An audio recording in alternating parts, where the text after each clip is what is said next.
Well, basically, he went on this whole apology rant. And then after that, at the end of it, he said, but I honestly don't remember me doing it. I don't remember at all. Like, he was trying to negate that happened. Like, he was saying that I didn't do that. And whatever you were saying is like your imagination.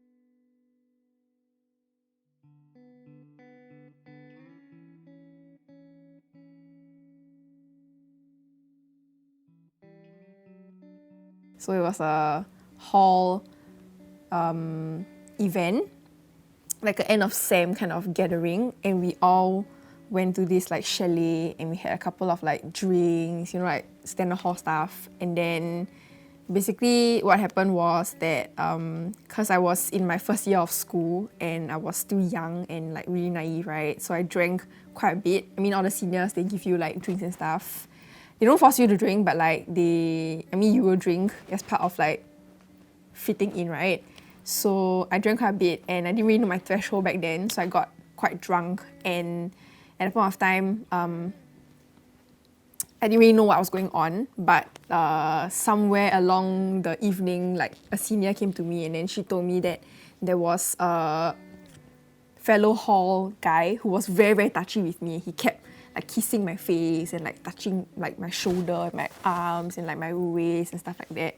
And then all of a sudden, like I snapped out of it and I realized that, actually he's been very like uncomfortably close for the past couple of hours. And so I like snapped out of it. I like basically like moved away from him. I went to my other friend for help and then I left the party.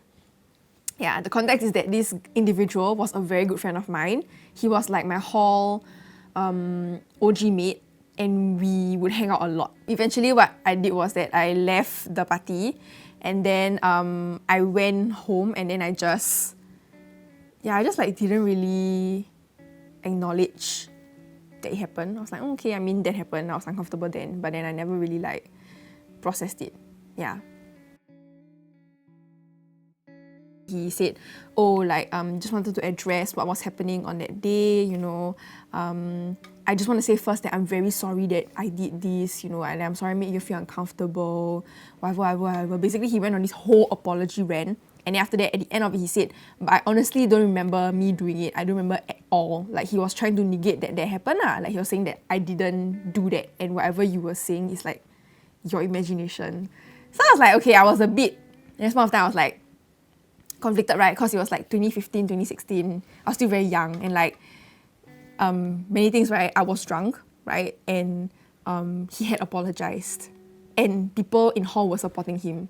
So I think I was very conflicted because like I cannot not forgive him or I cannot continue to be petty about this because he is apologizing. I was pissed off at the fact that he acted like it didn't happen when like everyone saw him and like he did it to several other girls who were saying the same thing, So it's like, why are you trying to act as if it didn't happen, right? So eventually at that point of time, I just like swept it under the rug. I was like, you know what? I don't forgive you, but I'm just going to like move on. Yeah, so I think at the point of time, I felt a bit like embarrassed that I got so out of control.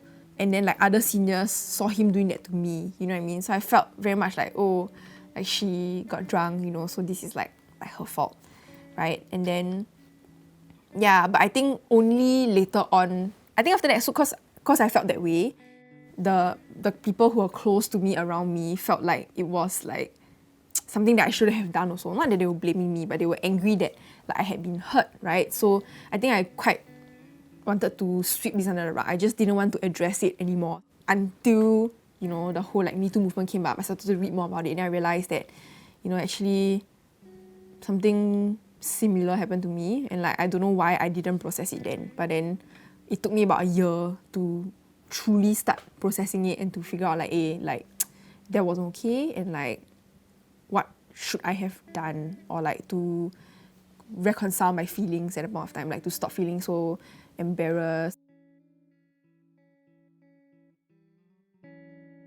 I think one very important thing that I know now is that if something bad happens to you, you need to take like evidence, to collect evidence that this happened to you because like it's very much like your word against them, right? So if you have like physical like photo evidence or like a sound recording, then that will help a lot lah,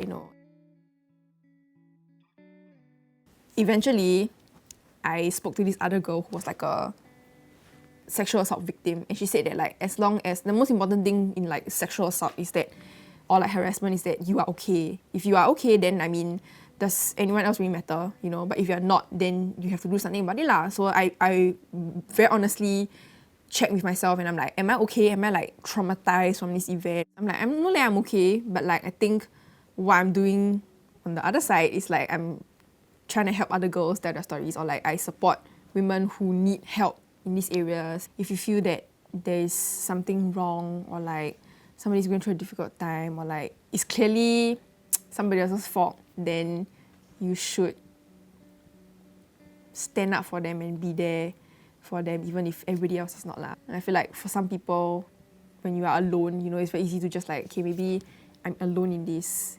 And yeah, I think providing support and like comfort is very important to people who we are close to.